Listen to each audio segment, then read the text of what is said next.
बिस्मिल्लाहिर्रहमानिर्रहीम। अस्सलाम वालेकुम। 9 साइंस के फ़िज़िक्स के लेक्चर के साथ आप लोगों के सामने हूँ।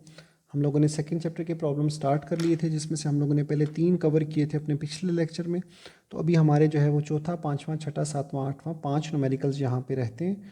तो 2 या 3 इंशाल्लाह आज कवर करने की कोशिश करेंगे और फिर नेक्स्ट लेक्चर में इंशाल्लाह इसको ख़त्म करेंगे, इस चैप्टर के प्रॉब्लम्स को। ठीक है, तो चौथा क्वेश्चन मैं पढ़ रहा हूँ, बुक से पढ़ रहा हूँ, प्लीज़ अपनी बुक से फॉलो कीजिए।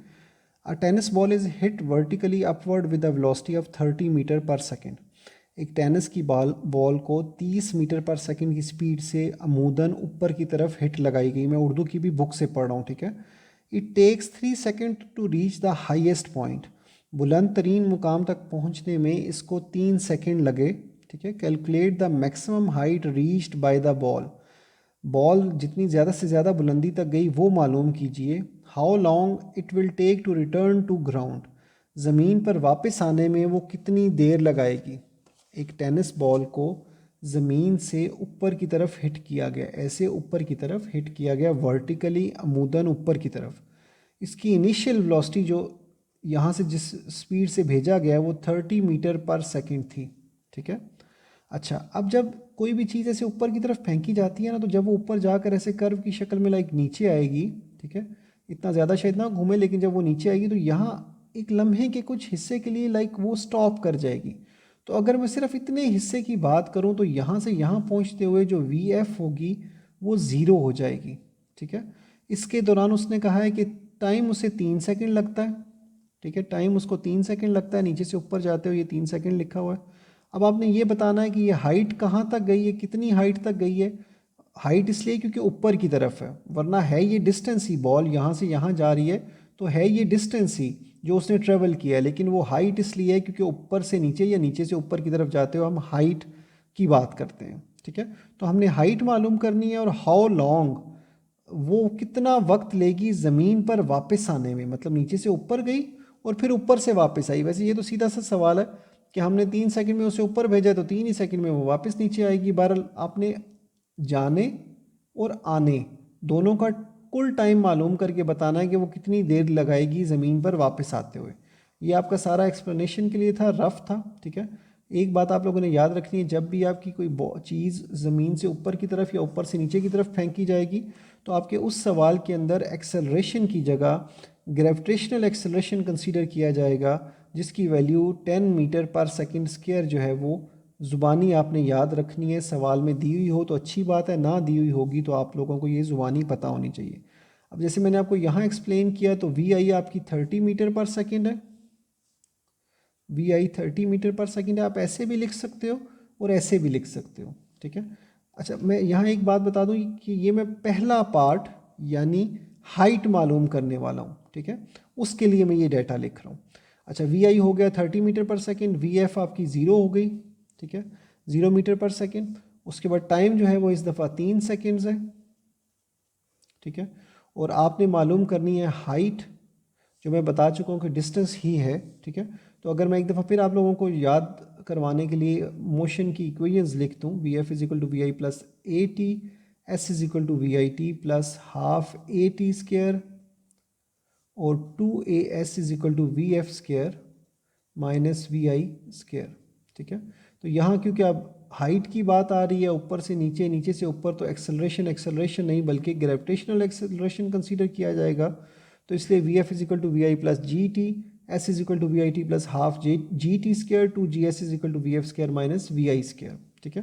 तो अब यहाँ पर हाइट मालूम करनी है मैंने, तो हाइट मालूम करने के लिए मैं इन क्वेश्चंस को अगर देखूँ तो देखिए मेरे पास जो ये पहला फार्मूला है इसमें तो डिस्टेंस की बात ही नहीं है। याद रखिए ये जो ये एस है यही हाइट है, ठीक है। अच्छा, तो यहाँ तो हाइट की डिस्टेंस की बात ही नहीं है, तो ये इक्वेशन तो फॉर श्योर नहीं लग सकती। अब मैं अगर इधर दूसरे वाली पर आ जाऊँ तो दूसरी वाली में वी आई मुझे दिया हुआ है, ठीक है, टी भी मुझे दिया हुआ है, जी भी मुझे दिया हुआ है, तो हम इस इक्वेशन को लगा सकते हैं। अगर तीसरे वाले में आ जाऊँ तो जी मुझे पता होना चाहिए, हाइट में मालूम कर रहा हूँ, वी एफ और वी आई दिया हुआ है, तो बेसिकली अब दूसरी और तीसरी इक्वेशन में से आप कोई भी लगाकर मालूम कर सकते हैं हाइट, ठीक है। तो मैं यहाँ तीसरी इक्वेशन लिख रहा हूँ क्योंकि आई थिंक वो आपकी आसान रहेगी। 2gh लिख लें, 2gs लिख लें, लेकिन अगर s लिखेंगे तो यहाँ h के साथ भी फिर s लिखा हुआ होगा, ठीक है। यहाँ मैं इंग्लिश में हाइट लिख रहा हूँ, उर्दू में आप बुलंदी लिख सकते हैं। सही हो गया जी, HEIGHT। हाइट मैंने लिख लिया, आप लोग बुलंदी लिख सकते हैं, ठीक है। तो 2gh is equal to v f square minus v i square. मैंने थर्ड इक्वेशन ऑफ मोशन दो चेंजेस के साथ लगाई है, ए की जगह जी और एस की जगह एच। जी की वैल्यू है 10, एच हम मालूम कर रहे हैं, वी एफ की वैल्यू है 0 माइनस वी आई की वैल्यू आपकी जो है वो है 30 मीटर पर सेकेंड, उसका स्क्वायर आएगा 2 10 20 हो गया, 20h, 0 का स्क्वायर 0 ही होता है, 30 का स्क्वायर 900 होता है, ठीक है। अच्छा सॉरी, मैं एक बात यहाँ आपको बताना भूल गया, जब कोई चीज़ ऊपर से नीचे गिरती है तो जी जो होता है वो पॉजिटिव होता है, जब कोई नीचे से ऊपर जाती है तो जी जो होता है वो नेगेटिव होता है, ठीक है। ये मुझे नेगेटिव साइन की वजह से बात पता चली है। यहाँ पर नेगेटिव जी की वैल्यू आएगी क्योंकि हम नीचे से ऊपर जा रहे हैं, ऊपर से नीचे की बात नहीं कर रहे, ठीक है।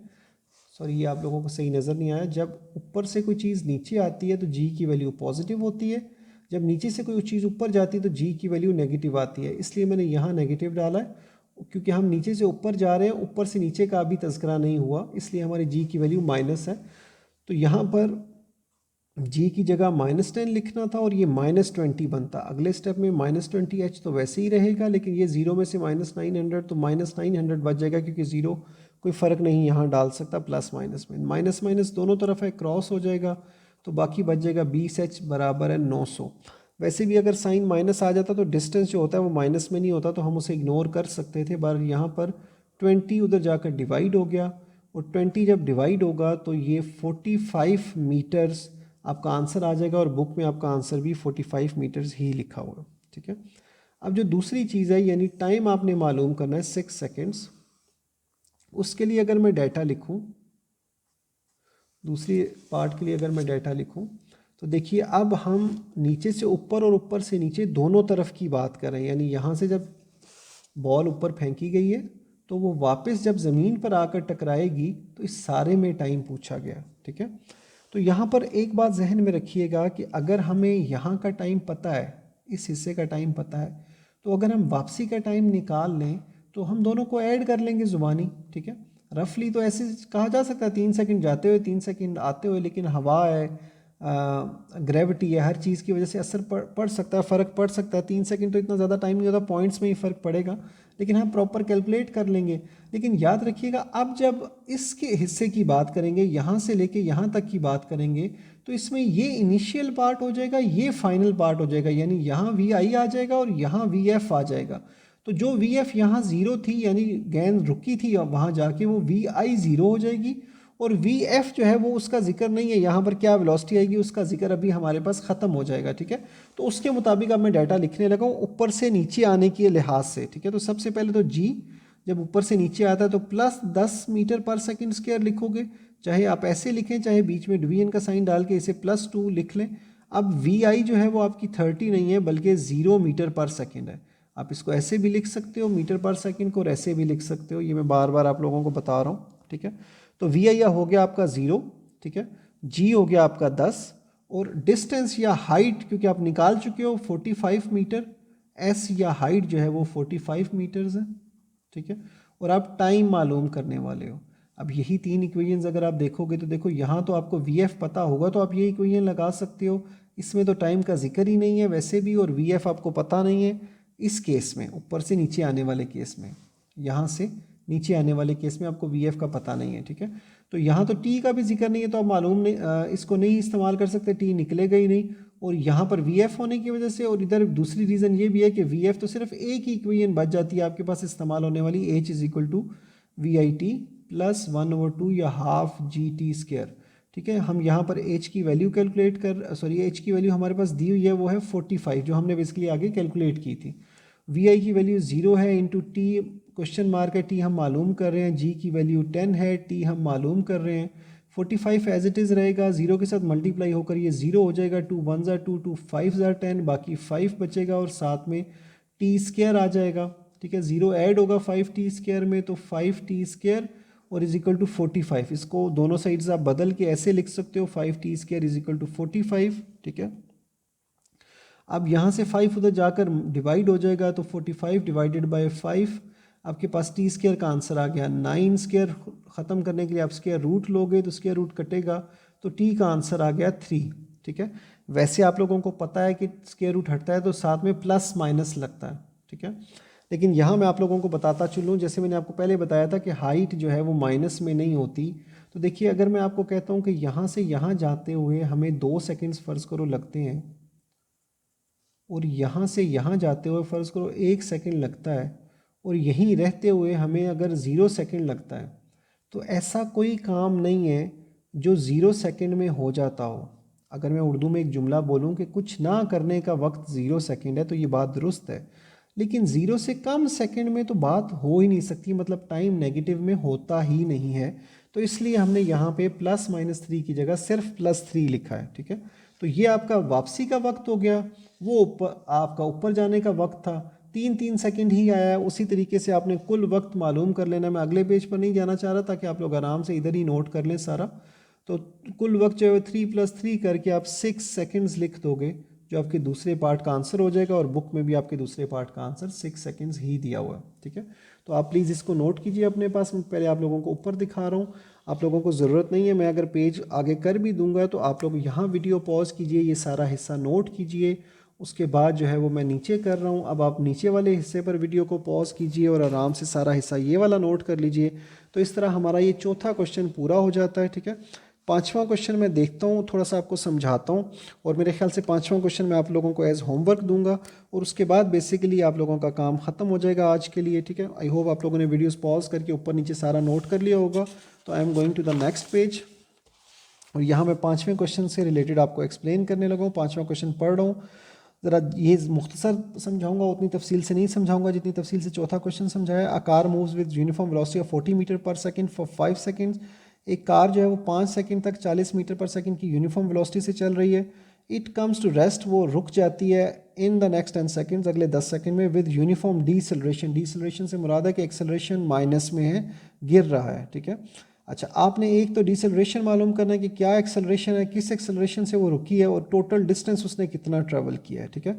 तो यहाँ देखिए आपके पास मैं बता रहा हूँ आपको, आप लोग नोट करते जाइए। VI 40 मीटर पर सेकंड है, T 5 सेकंड है। रेस्ट पर जाने की वजह से VF यानी रुकने की वजह से VF हो जाएगा 0। डिसेलरेशन यानी एक्सेलरेशन, बेसिकली डी एक्सेलरेशन जो है वो एक्सेलरेशन की ही एक दूसरी फॉर्म है, यानी जब एक्सेलरेशन कम हो रहा हो तो उसे हम डी एक्सेलरेशन कहते हैं, ठीक है। तो वो नेगेटिव में है, नेगेटिव में होता है नॉर्मली। तो यहाँ आपने वो फाइंड करना है, A क्वेश्चन मार्क है और टोटल डिस्टेंस यानी S क्वेश्चन मार्क है, ठीक है। तो यहाँ पर अब आपने डाटा मैंने आपको ज़ुबानी बोल दिया, फार्मूलाज में आपको लिख के थोड़ा सा क्वेश्चन एक्सप्लेन कर देता हूँ। फिज़िक्स का लेक्चर अभी तक हमारा इतना लंबा नहीं हुआ था मेरे ख्याल से, तो इसलिए मैंने ज़रा टाइम बचाने के लिए यहाँ आप लोगों के 2.5 के फार्मूलाज जो यूज़ कर रहा हूँ मैं, वो मैंने नोट कर लिए हैं, ठीक है। मैं इन्हें आपको एक्सप्लेन करता जाता हूँ। हमने दो चीज़ें मालूम करनी है, एक एक्सेलरेशन और एक डिस्टेंस। ये मैंने नीट नहीं किया, आप लोगों ने नीट खुद करना है। डाटा मैंने पहले बोल दिया, वो आप आराम आराम से सुन सुन के लिख लीजिए अपने पास। अब मैं अगर एक्सेलरेशन की बात करूँ तो एक्सेलरेशन के लिए मैंने पहली इक्वेशन सपोज की है VF = VI + AT, जिसमें हमें T क्वेश्चन में दिया हुआ है 5 सेकंड, VI दिया हुआ है 40 मीटर पर सेकंड, और VF दिया हुआ है, क्योंकि रेस्ट पर यानी रुकने की वजह से VF 0 होगा। तो यहाँ पर अगर आप AT को उधर ही रहने दें तो VI इस तरफ आकर माइनस हो जाता है, T उधर जाकर फिर डिवाइड हो जाता है। बेसिकली ये एक्सेलरेशन वाले टॉपिक में ये एज अ फार्मूला बताया गया है कि वेलोसिटी में तब्दीली की शरह, rate of change of velocity is known as acceleration. तो rate of change of velocity इस फार्मूले से निकलती है, VF - VI / T, ठीक है। तो यहाँ देखिए VF 0 है, VI 40 है, 0 - 40 40 हो जाएगा। T की वैल्यू 5 सेकंड है, ठीक है। 0 - 40 जो है वो हो जाएगा, अल्लाह आपका भला करे, -40, और नीचे T की वैल्यू 5 सेकंड दी हुई है। लेकिन आपने जो है वो मालूम यहाँ पे करना है डिसलरेशन, जो सॉरी बेसिकली मैंने आप लोगों को यहाँ बताया था, ये मैं थोड़ा आगे गलत बोल गया हूँ। 5 सेकंड तो लिखा हुआ है, लेकिन वो 10 सेकंड टाइम की बात कर रहा है कि it comes to rest in the next 10 seconds, ठीक है। तो 10 सेकंड में वो स्पीड आहिस्ता आहिस्ता स्लो करते हुए रुकता है। तो आपने असल में टाइम यहाँ 10 सेकंड लेना है। मैंने डाटा में आपको 5 सेकंड बोला 2-3 दफ़ा, तो वो प्लीज़ करेक्ट कर लीजिए। T = 10 seconds. तो मैं एक्चुअली अटक इसलिए गया था क्योंकि आंसर आप लोगों का मैच नहीं मेरे बात से कर रहा था, तो इसलिए मैंने गौर से देखा सवाल, तो मुझे पता चल गया। यहाँ मैंने 0 लिखा, -40, तो ऊपर बचा -40, नीचे 10, T की वैल्यू है 10 डिवाइड करेगा 40 को तो 4 बचेगा, और आंसर -4 है, और आपका भी -4 ही आएगा, क्योंकि डी एक्सेलरेशन है, एक्सेलरेशन कम हो रहा है, ब्रेक लग रही है, एक्सेलरेशन माइनस में होना चाहिए था, ये मैंने पहले भी जिक्र किया। तो -4 मीटर पर सेकंड स्क्वायर आपका आंसर आ जाएगा। एस की अगर बात करूँ तो एस के लिए फार्मूला इस्तेमाल होता है, यहाँ पर जो इस्तेमाल होगा वो है वी एवरेज इंटू टी। हम इक्वेशन ऑफ मोशन से कर सकते हैं लेकिन ये आसान है तो इसलिए हमने ये फार्मूला इस्तेमाल करना है। औसत वेलोसिटी ज़रब वक्त, एवरेज वेलोसिटी इनटू टाइम। ठीक है, तो एवरेज वेलोसिटी क्या होती है, v i plus v f divided by 2। तो देखिए 40 प्लस 0 40 रहेगा, 40 डिवाइडेड बाई 2 20 हो जाएगा। तो जब यहाँ 20 और टाइम की जगह 10 पुट करेंगे तो 20 को टाइम से आप मल्टीप्लाई करेंगे तो आपके पास 200 मीटर डिस्टेंस आ जाएगा। ये डिस्टेंस 200 मीटर जो है ये आपका आ गया एक साइड का, यानी जो स्टार्टिंग में उसने डिस्टेंस ट्रेवल किया है। ठीक है, ये डिस्टेंस 200 मीटर एक तरफ से आएगा और जब ब्रेक लगाने का के दौरान वो 200 मीटर मज़ीद ट्रैवल करेगा, नेक्स्ट आगे टाइम जब चलेगा तो उस दौरान जो है वो 200 मीटर मज़ीद ट्रैवल करेगा। तो ये 200 प्लस 200 मिल के 400 हो जाएगा। यहाँ पे थोड़ी सारी कन्फ्यूजन है इसलिए मैं ये एस वाला हिस्सा आप लोगों को लिख कर बता रहा हूँ। ठीक है, पहले 5 सेकंड जब गाड़ी चलती रही है तो उस टाइम आपकी वी एवरेज यूनिफॉर्म स्पीड दी हुई थी, यूनिफॉर्म वेलोसिटी दी हुई थी, तो इसलिए वहाँ आपको एवरेज निकालने की ज़रूरत नहीं थी। वो 40 मीटर पर सेकेंड दी हुई थी और टाइम था 5 सेकेंड। ठीक है, तो जब आप इस फार्मूले में s is equal to v average into t में वैल्यूज़ पुट करेंगे 40 इंटू 5 तो आपका आ जाएगा 200 मीटर्स। इसको आप S1 कह लीजिए। और जब S2 की बात आएगी तो वहाँ VI जो है वो आपका 40 मीटर्स है, 40 मीटर्स पर सेकेंड, और VF जो है वो 0 है।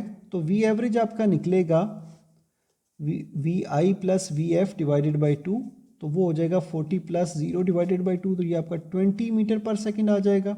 ठीक है, और अब जब आप S is equal to v average into t लगाएंगे तो यहाँ T आपका 10 सेकेंड हो जाएगा 5 की जगह, क्योंकि ये दूसरे हिस्से के लिए बात हो रही है। तो यहाँ 20 इंटू 10 200 मीटर्स हो जाएगा, इसे आप S2 कह लीजिए। ठीक है, तो ये वाला आंसर और ये वाला आंसर ऐड होकर टोटल डिस्टेंस यानी S is equal to S1 plus S2 करके 200 प्लस 200 करके तो 400 आप जो है वो मीटर्स में आंसर लिख देंगे। ये मैंने रफ से अंदाज में नीट क्वेश्चन आपको एक्सप्लेन किया है। ठीक है, अलबत्ता अगर तेज़ी की वजह से या कन्फ्यूजन की वजह से आप लोगों को इसमें कोई स्टेप समझ ना आए तो प्लीज़ नोट करवा के मुझे चेक भी करवा लें, और अगर ना हो सके तो मेरे से पूछें। ठीक है, I will try to repeat it. अगर आप लोगों को नहीं समझ आएगा, आप लोगों को नहीं पता चलेगा तो मैं पर्सनल मैसेज में या एक नई वीडियो में आप लोगों को रिपीट कर सकता हूँ। ठीक है, ये मैंने आप लोगों के सामने 2.5 को ओपन करके रखा हुआ है, आप लोग आराम से फार्मूलाज अपने पास नोट कीजिए। बेसिकली इस वीडियो को रोकिए, क्वेश्चन को पढ़िए, समझिए और अपने पास सॉल्व कीजिए इसकी हेल्प से, क्योंकि ये नीट नहीं है। आप लोगों ने इसको पूरे स्टेप्स की मदद से, जैसे मैंने 2.4 एक्सप्लेन किया था वैसे आपने इसको भी करना है। ठीक है, तो आज का हमारा फिजिक्स के लिहाज से लेक्चर थोड़ा लंबा हो गया और फिलहाल 2 सवाल ही बाकी रह गए, 3 क्वेश्चंस। तो अब होपफुली ये कल नहीं तो परसों 2 लेक्चर्स में तो मस्ट खत्म हो जाएगा, बट आई विल ट्राई कि कल इंशाल्लाह इसको ख़त्म कर दिया जाए, यानी अगले लेक्चर में। ठीक है, तो फिलहाल के लिए तो इतना ही था। अगर कोई क्वेश्चन हुआ तो प्लीज़ प्लीज़ प्लीज़ ज़रूर पूछिएगा। ठीक है, इंशाल्लाह नेक्स्ट लेक्चर में मुलाकात होगी, तब तक के लिए अपना ध्यान रखिएगा। अल्लाह हाफिज़।